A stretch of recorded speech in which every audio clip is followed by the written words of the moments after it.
Thank you so much, Michael. It's great to be with you. It's Lou again.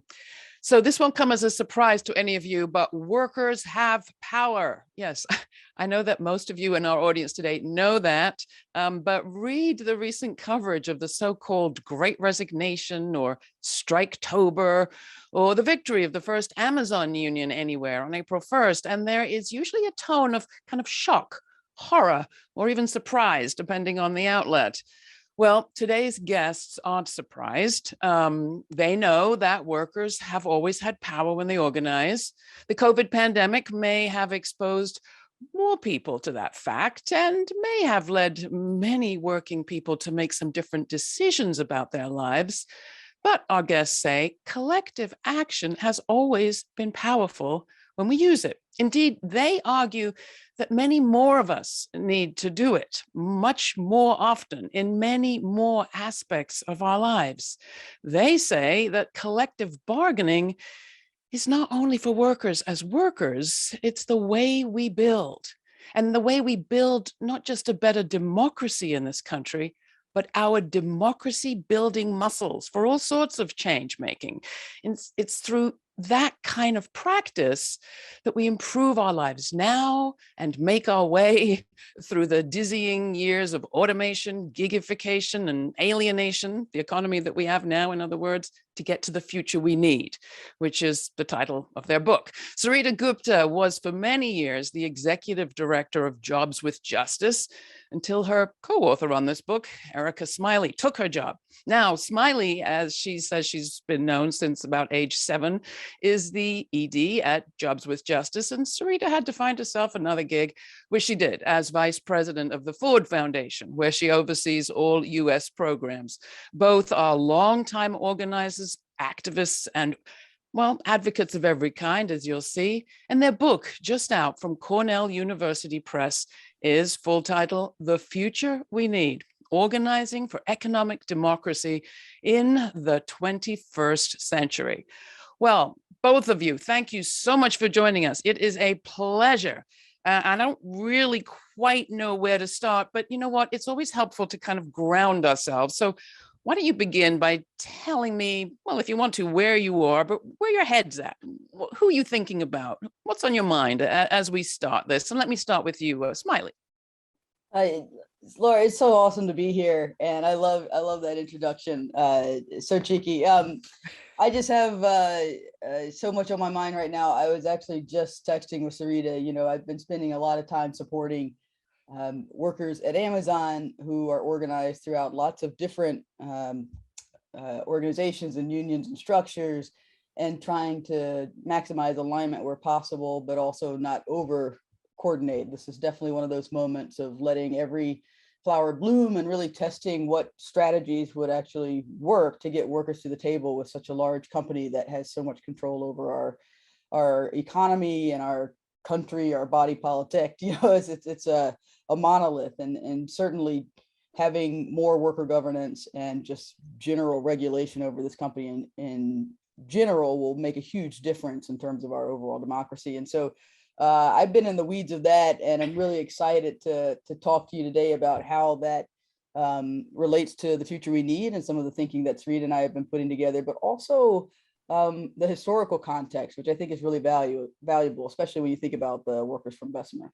Absolutely. Sarita, how about you? Which weeds are you in? So many, too many weeds. A little ragweed, right? Exactly. First off, just Laura, it's so wonderful to be with you. It's been a while since we've been able to be in conversation together. And I just want to take a moment to thank CUNY and the School of Labor and Urban Studies for hosting us tonight. What a pleasure to have this conversation with you and with Smiley, of course. And I guess my head, actually, I have been thinking a lot about same thing, Amazon campaign and workers in motion right now. And frankly, Starbucks as well, just deeply inspired by what we're seeing as workers really exercise their voice and power right now. And actually, Smiley and I had the opportunity on Monday to spend some time with an amazing worker leader from one of the Buffalo stores who really shared what workers are up against, the retaliation that they are experiencing as they're organizing. And I'm sort of holding them in my heart right now in this conversation as we think about what it really takes to Right. build and win worker power in today's context. Well, thank you for that.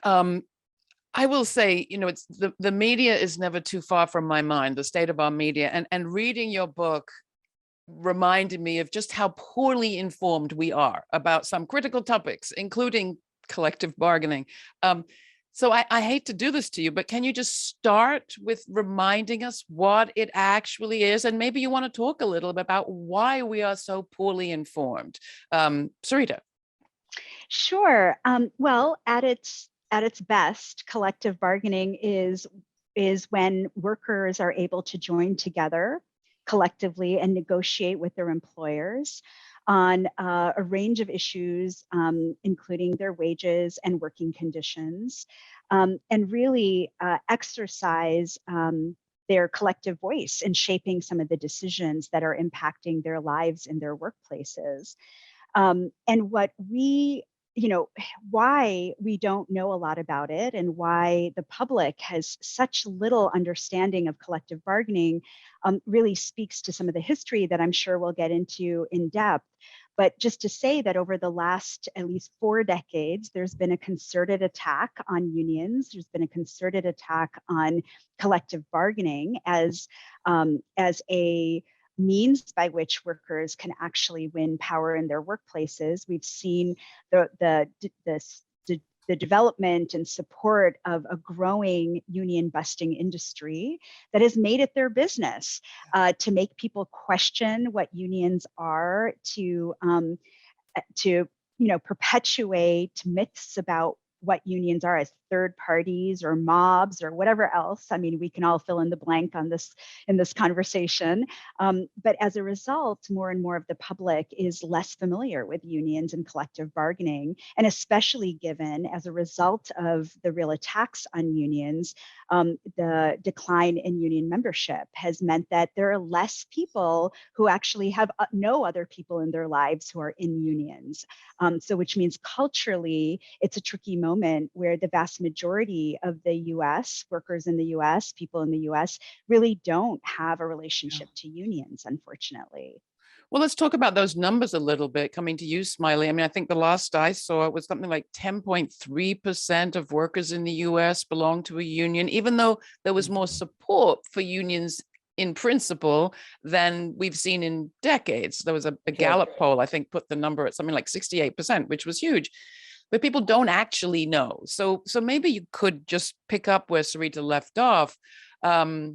Collective bargaining. It's not just like Groupon. It's not like Groupon. It's not a deal at the Dollar Tree, right? In many ways, it's trying to get us back to the practice of small d democracy. I mean, a collective bargaining agreement is just a policy for any given work site, and we're arguing that it should be expanded to other economic relationships as well. And I think it's actually really important because at the foundation of what Sarita and I are talking about in the future we need is a healthy democracy. And what collective bargaining does, like Sarita said, at its best, is engage people in the practice of governing, of setting standards, of setting rules, and then of enforcing those rules based on their own conditions and experiences, and of course renegotiating them when things change. That's what democracy is at its fundamental level. And I think that in our country we have conflated sometimes the institutions that are in place to carry out the mechanism of democracy, in this case collective bargaining, with the democracy itself, right? And just like you wouldn't knock on doors in my neighborhood and say, hey, you should have the right to elect a senator. It's not just about saying to workers, you should have the right to form a union. Unions are the channel through which we collectively negotiate. And that's ultimately what we're trying to get at, is that level of governance. That's the democracy building muscles that we're thinking about. That's right. Which we're out of practice with. So who can do it, and where can they do it, and what can they do it about? Collective bargaining, Smiley? Yeah, I mean, this is the thing, Laura. So like part of what we're arguing is that this really important function, this idea that you can come together and collectively negotiate your conditions with, say, the stakeholder on the other side of that economic relationship, has been one of the key pathways to having democracy economically. And that, in fact, you can't have democracy if you just have political democracy. In fact, you need both. And without one or the other, the whole thing will kind of falter. And, witness the United States. That's what we're looking at in this very moment. What happens when you have neither? Right. Go ahead. That's right. What happens when you have neither? What happens when you Right. really narrow how it can be practiced? I mean, companies negotiate contracts with each other all the time, multiple contracts with different parties, contractors, shareholders, all these things. Why are working people forced through just this one really narrow path to get to bargaining? I mean, that's how you can have a statistic that shows so much support for a thing, but so little active people joining and forming unions. It's because we've created this incredibly narrow path. We've centered the process of bargaining as this kind of obscure thing that a set of unions do, and not actually a part of the daily lives of people and how they interact with the economy. So well, one of the things I love about the book was that you tell us a little bit about how we got here, not just that everything got worse, but there were actually times when people were collectively bargaining about many more things than we do now. Many more people were doing it. You take us back to the kind of, the Reconstruction era, really. That's right. That was the last time where it felt like as a nation, we were all pointed in this direction of trying to build a multiracial democracy, albeit imperfect, right? But, you've got a formerly enslaved workforce, formerly enslaved Black workers leaving the plantations. In fact, it was what W.B. Du Bois called one of the largest strikes in American history, when 500,000 workers simply walked off the plantations. And I'd be remiss not to draw the parallel today when what people call the Great Resignation actually being a great awakening, as so many workers are simply walking off the job to work, say, one job instead of three. And so, that was the last period where we were pointing towards this idea of a multiracial democracy. And if you look at those Reconstruction Amendments, the same amendments that pretty much every civil rights act has been based on over the last 150 plus years, it includes the 13th, which abolished slavery and forced labor and started giving us control over our labor. It included defining citizenship for the first time in the 14th Amendment, along with other legal doctrines. And of course, defining and beginning to expand who had the ability to vote in the 15th Amendment. And our movements for the past 150 years have been trying to actualize the promise of each of those, while our opposition has been trying to roll many of them back. And so, all we're saying is not so much that the ideas in our book are new or even radical, but it's just trying to remind us of what it takes to build a healthy democracy, particularly in a crisis, in a moment when so many people are recognizing like the cracks and the crisis in our democracy. So just a little bit more history, Sarita, to you. I mean, there are people that would say, okay, well, there was that era, and then there was the 30s, and you had the New Deal, and you had the creation of the National Labor Relations Board and National Labor Relations Act. Job done? Didn't we kind of legalize collective bargaining? Right. If only, if only that job was done. No, that's exactly right, Laura. So the 30s, we saw this upsurge of worker mobilizations and actions. We saw as a result, the creation of the National Labor Relations Act and the National Labor Relations Board, the Fair Labor Standard Act. But remember that we also excluded pretty large swaths of workers through the compromises that had to be made that got us to that policy, right? So we know that Southern plantation owners or politicians representing the interests of plantation owners were compromising with Northern politicians around the New Deal. And as a result, Black workers were explicitly excluded from coverage, and specifically in the form of domestic workers and agricultural workers, which, by the way, to this day, we live with that legacy that these are workers who've been excluded from the right to collectively bargain. They've been excluded from the Fair Labor Standard Act, which means basic minimum, labor standards. And so as a result, we continue to live with this legacy, but over the years, we see more and more workers surely being excluded from these types of protections. And if you fast forward to today, where the roaring debate that's happening around gig workers and independent contractors versus employees, if we're not careful in this moment, we could in fact create a pathway for a whole new set of exclusions that will once again keep mostly Black and brown workers and many women workers out of these kinds of basic protections and, most importantly, collective bargaining rights. So now that people are kind of absorbing all of that, I want to just mention that your book is filled with fantastic people. And I should say, if you were present for the early part of this webinar, you might have seen on the screen, folks in the audience, some of the gorgeous pictures by the artist Gwen Seymour, is that her name? Oh, fantastic, gorgeous portraits of people like Ruby Nell Walker Barbie, Kimberly Mitchell, Lydia Victoria. I mean, the list is long. You allowed one guy in, I saw. We did. We did, yeah. We snuck him in. And a special guy at that. Jeff Crosby. Is there a story you want to lift up of somebody that perhaps illustrates the challenge that these workers are facing now, excluded or otherwise? Sarita. Well, maybe I want to take a moment to just give a little context for why we decided to include worker stories and these portraits. And your own stories, which are very important too. Yeah, thank you. Yeah.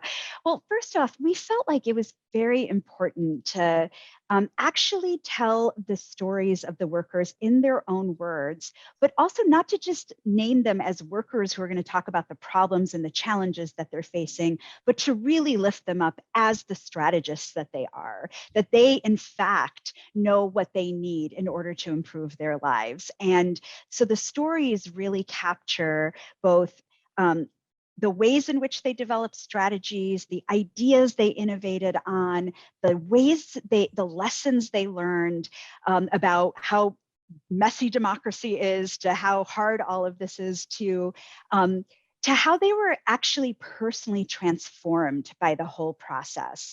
And we thought that was really important to lift up that, in addition to lifting them up as whole people. Workers are more than workers, right? Humans, they're humans, and they have multiple interests and multiple forces at play that are impacting their daily lives. And so we thought it was really important to lift up these stories in that context. And the portraits, because we felt like, how often do we celebrate the leaders of our movement?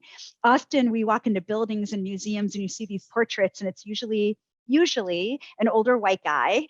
It's rarely the amazing women of color who are leading the labor movement today, right? And so we really, really wanted to capture these portraits, these images of these workers. So there's also something about the way that the artist Gwen Seymour does the work that reflects the sort of intersectionality of who they are, different colors, different lines. It's just beautiful. I could talk about that on its own. But is there one that you want to lift up? All right, Smiley, your turn.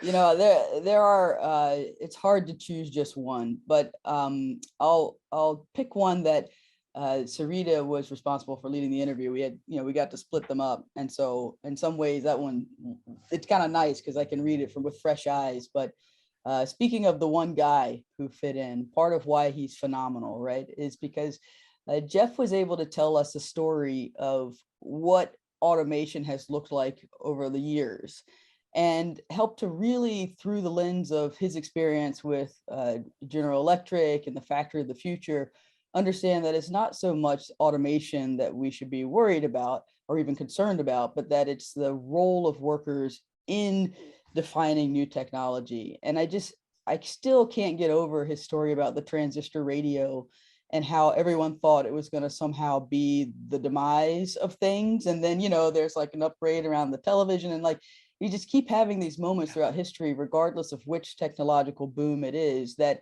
it's seen as like this threat, this wave of the future. And on the one hand, if workers aren't a part of the decision, it could easily be used to undermine democracy, to focus solely on maximizing profit, right? Like that's not new, regardless of the new technology. That practice is very old. But when working people have a say, then, we can begin to discuss who benefits from the increased productivity, or is that really increased productivity? Perhaps we need to organize it differently and make it work for all of us. And that's actually something that's fundamental when we think about the future of work and the future of workers, which of course is what Sarita is now leading over at Ford. Yeah. So can we collectively bargain our way through automation, gigification? Do you have examples? We can and we have. I mean, many unions. In fact, I think the United Electrical Workers have an entire work kit for many of their locals on how to negotiate over technological changes, including the questions of how the increased productivity and the increased revenue benefits workers. Does it mean that if you don't need as many humans operating a thing, does that mean that people can work less and still be paid more or paid the same? Or even when you look at how many transit unions have been negotiating over automated vehicles, this understanding that even if you don't have a human driver, you still probably need to turn off the automated switch and turn on human decision-making in the event of a potential accident or some kind of mechanical failure. And so even in Jeff's story, one of the things that I really appreciated was the workers, and the union had a technology committee, intervention of actually following machines as opposed to just focusing on, like, one particular part kind of being a cog, and the benefit of that. And I think one of the other things that's really important about it, and this also goes to why we wanted to paint workers and show workers not just as leaders with stories of their own, but also as strategists, right? To blur that line between like leaders and organizers kind of thing, was just like this notion that there's also just real dignity in the ways in which workers would then access and utilize new technology. Like listening to Jeff's story, as I got the opportunity to, or reading it, as hopefully many of you will, I could really feel, it really came through the difference between the factory that failed, that didn't include worker input, and the factories and the new assembly lines that were successful, that workers had a part in making. And you could really see the value in that. There are so many stories here that we could tell, and I'm sure, Sarita, you're jumping to tell more of them. There's fabulous stories about domestic workers, and I want to leave time though for our audience to ask their questions. And I want to remind people to ask questions. You have an opportunity to ask questions, but I do just put them in the chat. But I do want you, Sarita, to talk a little bit about domestic workers and how they actually have figured out how to collectively bargain, a bunch of people who don't come to a union hall, and even to use new technologies and apps to strengthen their organizing and to strengthen their bargaining position. Absolutely. Domestic workers is actually the National Domestic Workers Alliance is one of the alliances we lift up in the book as examples of some of the innovations that we've seen in recent years. Again, going back to the history, this is a workforce that has been excluded from collective bargaining rights and labor standards, mostly Black women, immigrant women, women of color, that make up this workforce. These are nannies, these are house cleaners, elder care providers. And so what's fascinating, Laura, is to see the trajectory over the many years, actually, since domestic workers began organizing. And to be clear, they were building on a legacy of organizing. In the book, we talk about the Atlanta washerwomen who were organizing many moons ago. 1880s, right? Exactly. And that domestic workers today, and especially I would say in the last 10 to 15 years, we've seen this incredible coming together of workers who they're winning, the first ever New York State Domestic Workers Bill of Rights that is now spread across the country in a number of states and cities. And that had set basic labor standards, right? Everything from pay to days off, et cetera, to the evolution of that as a tool to the creation of standard boards. And so in Seattle and then Philly and a number of places, we see the coming together of what are like tripartite structures, domestic workers, organizations coming together with industry leaders, coming together with the state or city or county to set standards and to negotiate over training and a number of issues in the industry. To what just happened a few months ago, which is Domestic Workers Alliance creating a gig worker advocate sort of side of their organization. It was born out of the domestic worker movement, but gig workers who are then on the platform, they were platform workers of Handy, which is one of the largest, platforms for cleaning services. They're Handy Pros, which are the workers, were able to actually negotiate a pilot program in Kentucky, Indiana, and Florida, where they were able to negotiate $15 minimum wage, like base pay. They were able to get paid time off, and they were able to win essentially a grievance process. Every month, workers on Handy Pro come together with the managers and talk about what's working or not working on the platform and how to improve their experiences as workers, as service providers on these platforms. And that is huge. And this is like thousands of workers who are being impacted. I just want to repeat, in Kentucky, Indiana, and Florida, which aren't exactly meccas of progressive policy making right now. One of the other things you have in the book is a new map for how we think about these things. I mean, one of the arguments that I hear very strongly through the book and from what you've said is that we need to change where we are putting our expectations about who our leadership is, what the critical issues are, and where this organizing can take place. And in particular, you say there has to be a centering of race and gender, or of, you know, people of color and women, if we want to win. So can you just talk a little bit about what's different there from what we normally hear? Well, we need to include people, and that map of yours, Smiley, I understand it was your map. It was something, well, look, let me put it this way, right? I mean, being from North Carolina, I was sick of being red all the time and having that not taken to account the history and the movement and the power that came from the people I grew up around. And so, yeah, I mean, look, this is one of those things where it's not simply about inclusion. I think this is really a really important point. It's actually about building and perhaps seeing in the future, building a democracy that we can all see ourselves in, a very different framework than what we've been given. And that it's not so much that what we accomplished before through the New Deal and the Civil Rights Act and the Voting Rights Act was wrong. They were really good experiments. We've now seen many of their limitations, and it's time to expand on them so that we can apply a framework that allows everyone to participate in decision making. And so this map is very straightforward. It actually is just a question of what's the relationship between even any given state or county and 20th century forms of democracy, including can they still vote and elect people based on popular support, majority opinion, and can they form and organize unions and negotiate in their workplaces in ways that are based on majority opinion. And what we saw is that in places that had long lost, if they ever had access to 20th century mechanisms of democracy, economic or political, like the Atlanta washerwomen, that in some of these places, working people today had far more appetite for building something new. They weren't just mad about what had been lost. They weren't just feeling left behind by recent institutions and administrations. They actually had an imagination for a 21st century democracy that we could perhaps all get behind. And so I think that's important because, you know, you asked earlier about some of the stories in the book that we really like. Another one really is like the West Virginia teachers. And the idea that gave me, or the thing that gave me the idea for this new map, it originally showed up in an article on the JOJ website called Teachers Map, the Path to Power.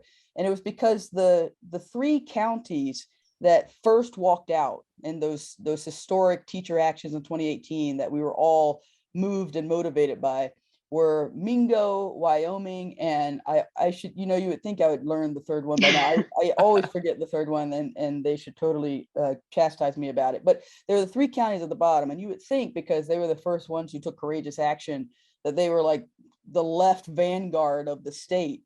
But in fact, when you looked at a political map, they were like in some of the most conservative areas of the state, like embedded, like in there, ride or die. And how do you explain that? Yeah, and how we explain it is very straightforward. In fact, like many of the folks here have a relationship and a history to a movement past. Many of them are the grandchildren and great-grandchildren of people who fought for dignity in the Battle of Blair Mountain. And like their interests were very aligned with many of us who would consider ourselves progressives or even left. They were very clear on dignity, respect, this need of taking care of each other.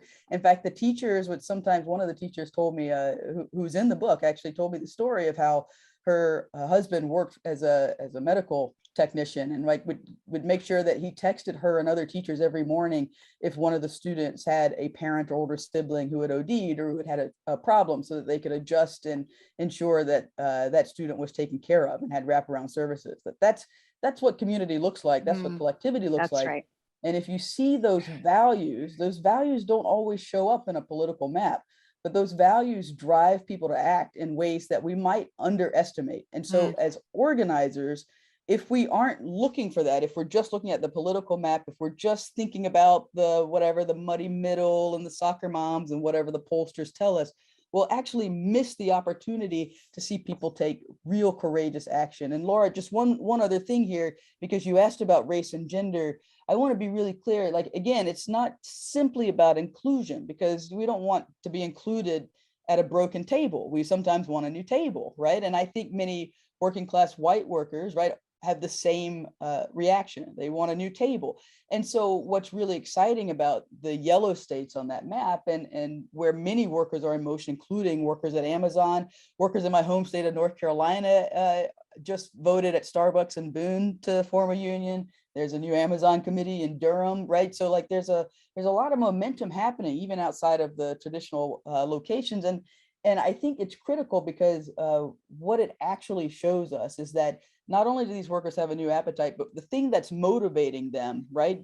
If you listen to some of the interviews of Big Mike from Bessemer, if you listen to some of the interviews of Chris Smalls and other workers in Staten Island, you automatically see that many of the workers saw their fight on the shop floor as their movement for Black lives. The fact that they were over surveilled by police, being a majority Black work site, that was their movement for Black lives. And that was the motivating thing that got people in motion to fight, and ultimately, in some instances, to win.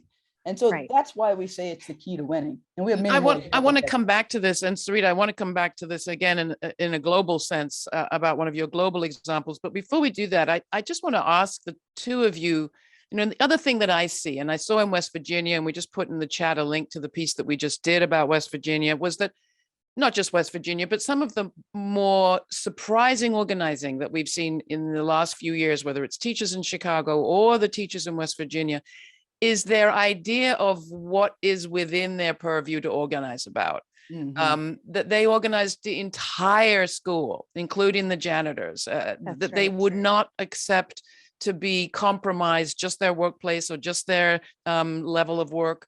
And instead, they had this kind of inclusive sense of community organizing, which I wonder is sometimes cut off exactly by traditional union organizing strategies and the people that head them up and how they think about how it's always been done.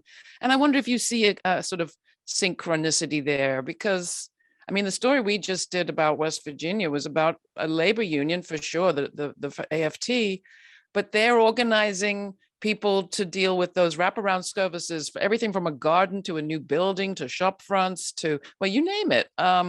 That's right. And the workers are totally on board. So I'm all in favor of going to places that haven't been organized, because they might actually have a better idea of how to do it. That's right.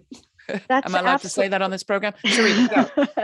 Well, I was going to say that's exactly right. And some of the examples we lift up through the story of Allison and Heather, who are the two West Virginia teacher worker leaders, is this idea that you can use traditional bargaining to raise issues that are broader than what is deemed permissible at the bargaining table.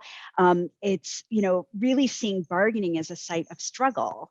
And that, the most recent examples of this certainly are bargaining for the common good, right? And some of the examples you're lifting up, Laura, is exactly that. The fact that Chicago Teachers Union was able to build in through their contract negotiations the ability to have services for homeless students and families, or in Minnesota, where they were able to stop immigration raids in their schools and in their communities. I mean, there are a multitude of examples, and going back to West Virginia, that you really understand that there was a moment, if you read the story of Allison and Heather, they talk about, and the campaign, there was a moment where they won. They could have just not gone on, continued their work stoppage, but they decided, no, this is about other state employees. This is about public education as a whole. This is about us fighting for what we know communities need and families need, and what our future really needs to include. And that is what's so compelling about these strategies, is to think expansively about what we can bargain over and should be bargaining over with whichever vehicles allow us to do it, but that bargaining is one vehicle through which we can do that effectively. Well, we have great questions coming on, and I Please, misspoke. yes. People are supposed to be using the Q&A function of the Zoom and not the chat, but it will get to the chat eventually. I will get to the questions next, but I do want, Erica, you get to have a chance. You get to tell the story of, is it AFWA? Asia Floor Wage. Yeah. Because that seems like an amazing story too. I mean, people think globalization makes this kind of organizing impossible. Yeah. That's right. But That's it's right. not, as you show. Bargaining with the ultimate profiteer. Yeah. I mean, look, this is, and it's also, it's a story. It's got so many elements of what we've been trying to talk about, and they just recently won a victory. So the case study that was in the book came to fruition on the same day that the workers in Staten Island won their victory with Amazon. And so what you have is an industry, the garment industry, and I guess they call it fast fashion, right? These are the people that produce really, t-shirts and things that, go to Target and H&M and these, large multinational brands to sell. And they've been organized in their own unions within their own country for many years. And a lot of the unions, even though it's a majority women workforce, have been led by men, and they've been fighting for better wages. And in fact, the Asia Floor Wage Alliance, the name comes from this idea of trying to negotiate a wage based not simply on any given country's minimum wage, which always creates like the ease with which companies can go and always find a lower price for their workforce, but instead to base it on real things that workers need. I think they use the needs for food consumption, housing, like the costs of like what it takes to sustain yourself in any given place and to adjust that to any given country. So there's a great calculator for it.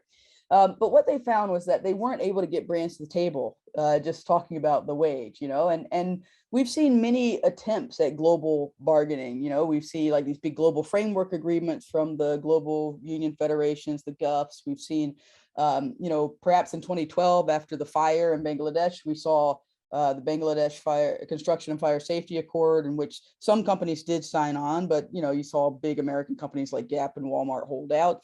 But in this instant, this is what's really interesting about it, and this is why it's such a powerful story. So the women in many of these unions decided that, they wanted fair wages, of course, but the thing that was really making their lives miserable was the gender-based violence they were experiencing in the plants and the facilities, from managers locking them in, not letting them out, to active cases of assault, to rolling women out after they reached a ripened age or whatever it is. And so they formed this committee on gender-based violence across country. So it was across union and it was cross country to get these companies to make some changes and to force the suppliers to change their behavior.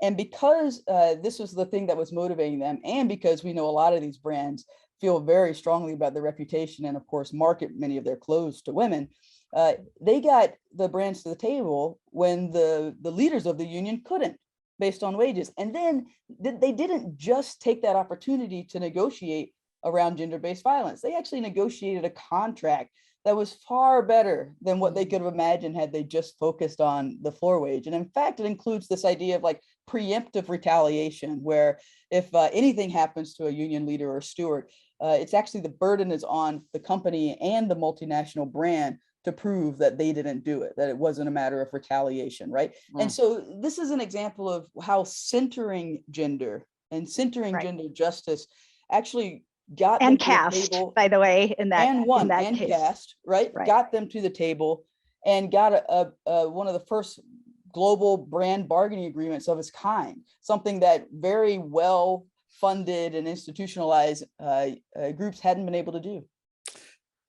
There are so many amazing stories in this book. I really encourage people to pick up a copy. We've got links in the chat, and there are questions. So let me pose a few. Oops. Okay, here we are. Lauren Angelo says, would love your thoughts. Currently, the municipal workforce of New York City is struggling. Workers do not feel represented by their unions in the fight for higher pay, flexible work, and safety in the workplace. Organizations such as City Workers for Justice are trying to start grassroots movements to mobilize the workers and spread the word. Currently, the municipal workforce is struggling from dangerous attrition and compromising services. I guess the end of the question is, how can collective bargaining help if you feel it's in the hands perhaps of people who aren't thinking creatively enough? Well, I mean, this is actually a really great moment to have this come up right in the chat, right? Because, the easy answer is to be like, it's your union, you take it over from those bad leaders. And okay, like there's probably some of that, but like, I think part of what we have been arguing in our book is very clearly that it's not just about the legal framework. It's not just about the current institutions or even the current leadership. What we're talking about is participation. And whatever that needs to look like is what needs to happen. If that's being a part of an active, vibrant community organization that is fighting for the same things and agitating leaders, or even electing your own leaders, whether that's like what the workers in Southeast Asia did when they formed their own caucus within the union, still within the union structure to negotiate, which is the same practice that they did in Chicago with the teachers union, like building their own caucus and then using that to organize and demand change. There are so many different ways, but the point is to identify other people who are in economic relationships similar to you, and to start questioning who is setting standards around those relationships, and to really insist that you be at the table. That's the fundamental bottom line, that it's not just about focusing on the existing institutions. Those existing institutions will evolve when the workers who on the ground step up. We say in the book that laws only change, and I would amend it for this particular talk to say that institutions only change after a groundswell of people come together who are willing to break them. And that's the case here as well. It's not easy though, is it? I mean, we did a lot of coverage on the Laura Flanders show of cooperatives, worker-owned cooperatives, as a means to, workplace democracy of a sort. And it was fascinating because the number one stumbling block that we heard from people considering either transitioning to worker ownership or starting a worker-owned co-op was just coming to a decision. Like people were so used to just democracy rule that the idea that you would, in the case of a co-op, try to come to some kind of consensus to get everybody on board was really hard. And it really speaks to the lack of practice. So how can people practice? Sarita? Well, they can practice in every realm of their lives, as we talk about in the book. Actually, Laura, one of my favorite stories is the story of Dolores Wright, who we actually spoke with Dolores in her capacity as a leader of the Crown Heights Tenants Union. And she's been a leader building this tenants union and telling us her story. And in the process, we learned that actually she was a key worker leader of Domestic Workers United and had been leading the Domestic Worker Bill of Rights campaign in New York. And that experience completely transformed her and made her say, well, why can't I apply this, what I just practiced in this context, in the context of my housing and needs that I have in my living situation? And that's practicing democracy. It's practicing the idea of, like, in every economic relationship, you can join together with others and negotiate. But it's also small things. I mean, I talk about in my story, I was a coach. I'm a soccer coach for my daughter's team. And when she was 9, 10 years old, getting the players to come together and say, okay, so here's what we can do. We can do this, we could do this, or we could do this. What do you think we should do? And actually just getting them into the practice of, like, debating with each other. Like, we did this in Girl Scouts around which country they were going to choose for their World Thinking Day, which of course my reaction was, we should always think about the world. We should have one day. But that process, even with young people, and I think sometimes as trade unionists and organizers, we totally forget to do that in our everyday life, with families, with friends, and every part of our life. But that's actually what it's going to take. Wait, you're talking about democracy in families? I mean, oh my God, scandal. I was like, is my 3-year-old listening? Sarita, no. All right, we got some more questions. Like, people are actually practicing it in their daily lives. I remember talking to my mom when the Presbyterian Church nationally was making a decision about gay marriage, and there was an appetite and a level of patience and discernment and understanding that there wasn't a rush. They were in deep conversation, and ultimately I would argue they made the right decision. But I just think that there are ways that people are actively practicing it, but not thinking that that's what democracy is. That's right. Linda Ray asks, what's going on with workers' centers? A number of years ago, there was a model for workers to negotiate when unionism either hadn't or when unionism wasn't possible or desired. I've been lucky enough to be in unions, and that's my preference, but I also know that labor law can be a barrier to unionization. So workers' centers, a good site for collective bargaining? There's so many Smiley? different organizations, right? I mean, like, here's the thing. In many countries, what we call worker centers would just register and they would be unions. Same with some of the online organizations that have popped up, or even community organizations that have a base of workers for whatever reason. In this country, we've made it so hard for unions to exist. They, you know, our tax status, even just for your 501c3 nonprofit, I mean, it's a nightmare, right? The level of paperwork and the ability to function. I mean, I happened to be in the office. I operated out of an office in New Jersey of a small organization of literally like 5 staff, right? Maybe they're up to 6 now. And the accountant who was doing the books for their taxes was like, I have worked for so many construction companies. It has never been this hard to do taxes. Like, I don't understand how you guys do this. And that's by design. It's by design to undermine ultimately our ability to practice in democracy, to make it harder to come together and to do the thing that Sarita described with her daughter and their soccer team, to make it harder for people to do that in general, whether it was like the old unemployed organizations of the past, or, you know, some of the committees, the mutual aid organizations that came when migrant workers came into the country, to make it more hard for those groupings to then be political or to engage in civic and power-based decision making. And the same forces that created that system are the ones who undermine workers, are the same who undermine democracy on campuses. They ultimately have a direct disagreement and are ultimately trying to limit democracy. And we need to be really clear about that, because our opposition, as much as they claim patriotism and all these things, they see democracy as a very direct threat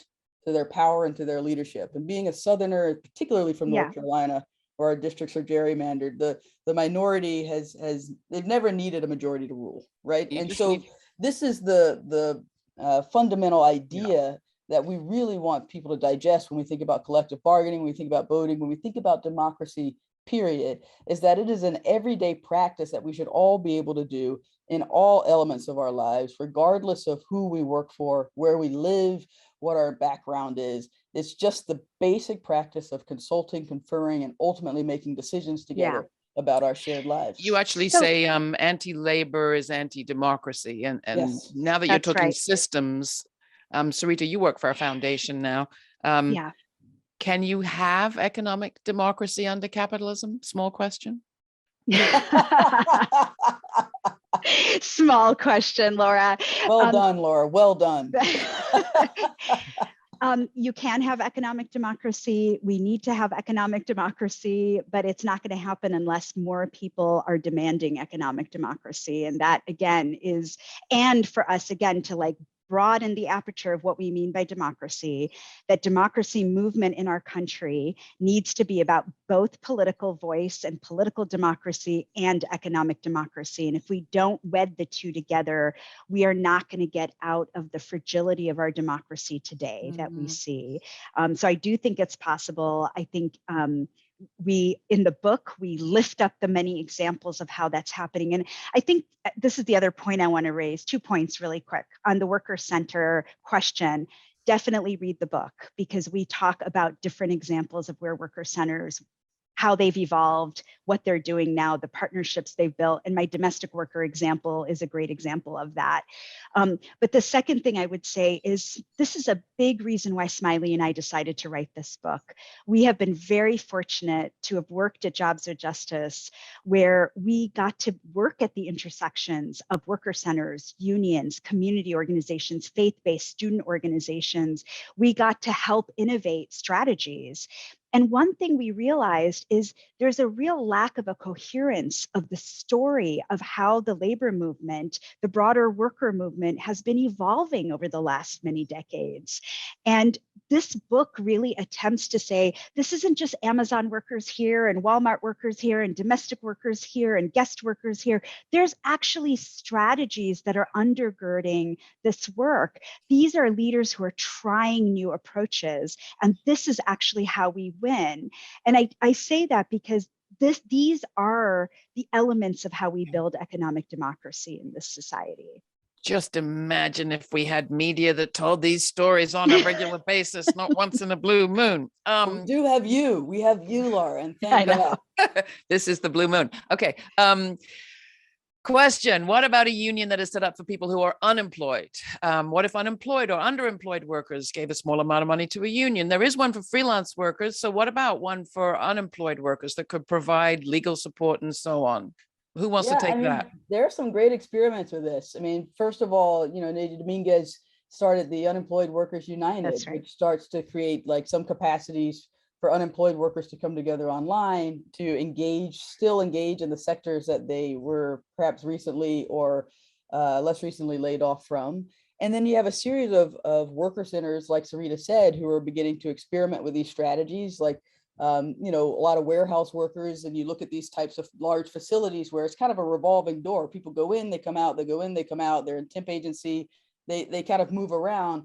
And so the need to constantly be in relationship with people who are chronically underemployed and to run campaigns based on their needs, both with the company as well as in the community, is something that they've been experimenting. And then I think last, when we look at the experiments that many unions tried in the context of the pandemic, I mean, Unite Here was decimated. The hospitality industry really suffered in the early days of the pandemic. And I don't know, I think the last I heard is they were maybe 67% back, so that's a lot of workers, but they were super keen on maintaining workers who were laid off in relationship with the union. They were still Unite Here members. They were still engaged. Unite Here did what they could to actually build funds and resources to ensure that those workers were made whole in a period in which they were, needing a lot of extra relief and support. And they also kept them in the fight, ensuring that any hospitality industry company, whether it's a hotel or working with the airline, like the flight attendants with the airlines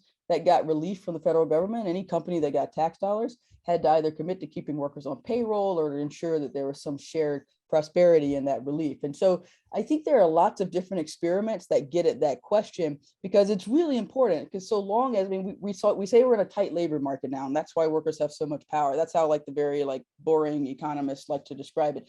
But at the same, what we're ultimately saying is that, workers actually have an ability, because of that relief, whether it comes from their union and organization or from the government, right, to make a choice and not have to work in bad conditions. I'm torn between asking you more on that big topic and asking you, as we close, to tell us a little bit about your own stories, which come across very powerfully and I think are important because they're not actually union families that either one of you comes from. No. Instead, it's sort of environmental and speaks perhaps to your kind of broad vision of what is the realm of organizing. Who wants to go first? Smiley? Sure. Yeah, I don't mind at all. Yeah, it's true. I said a couple times now, right? I came from North Carolina. I didn't come from a union family, but I did see people in struggle, and I saw people who made powerful decisions. I mean, Greensboro, North Carolina is the home of the sit-ins, the World War sit-ins. And of course, I mentioned in the story the Greensboro massacre, and of course the struggle of workers at Kmart, where I was like a teenager and part of a church youth group that answered the call. And I didn't know they were in a union. I didn't know that's where they were trying to win, but that's exactly what was happening. And I saw collective action get the goods. And I think, it was important for me and Sarita to include our own stories in this as well, to show that part of what we're fighting for isn't just more people to be like us in our union family. And it's not just to join this cool kids club, but to actually expand democracy for everyone, people who've been excluded, people who've been included, and to really try to imagine something different that could really work for all of us. And for me personally, it felt important to share that story, to understand my motivations and why I feel so on purpose and aligned with the work that many of my ancestors did when they first walked off the plantations to at least do my part in my generation to try to actualize that promise. Yeah, absolutely. I'll dive in quickly and just say my story, as you said, Laura, is similar. In the sense that I did not grow up in a union household as a child. My family immigrated to Rochester, New York, otherwise known as Kodak City, which for you New Yorkers is not Canada and it's not the Midwest. It is part of New York State. But my experience was really shaped. My thinking on these issues of dignity and agency is really around, and collective bargaining is based on my experience growing up one town over from Kodak Park, which was the industrial facility in Rochester, in a working class community where the majority of the kids that I grew up with had family members who had worked at Kodak for multiple generations. And throughout my childhood, I mean, I was literally like 9 years old when the first wave of downsizing began at Kodak. And I saw the devastation in my community as people were losing their jobs. They couldn't find jobs to replace the good jobs they had at Kodak to sustain their, middle-class lifestyle. And it was devastating to families. It was devastating around issues of race, actually. I mean, I saw this is largely white working class communities where it was easy to scapegoat the workers in other countries. And then it became the immigrants in Rochester. And then and these like feelings of division and blaming got seeded then, and frankly have stayed with so many of the kids I grew up with as I followed them on Facebook feeds and recognize that. And for me, what was really devastating was how many families really felt left behind. They felt like America quit on them a long time ago. They felt left behind by employers. They felt left behind by policymakers. And as a result, they really feel like they've lost faith in our democracy and the role of government. And so these are the divisions that we see in America today, growing anger and frustration, that people fundamentally feel a serious lack of respect, dignity, and agency in their lives. And that is really what compelled me to write this book. But also the last piece I'll say for both Smiley and I think is throughout our journey as organizers in our childhood, both of our childhoods, this notion, and actually through the worker stories, all the amazing workers we got to talk to for the book, one theme that came up a lot is it's about the right to live with dignity and agency, but it's also about the right to live joyful lives. That at the end of the day, the so what of all of this is that people are able to live with joy. And that's really a big piece of what compelled me to write this book, and what I carry from my childhood into my organizing life to this moment we're in now. Beautiful. Well, joy is a good place to end. And I want to remind people to get hold of the book. You can at thefutureweneed.com. It's available at all the usual places.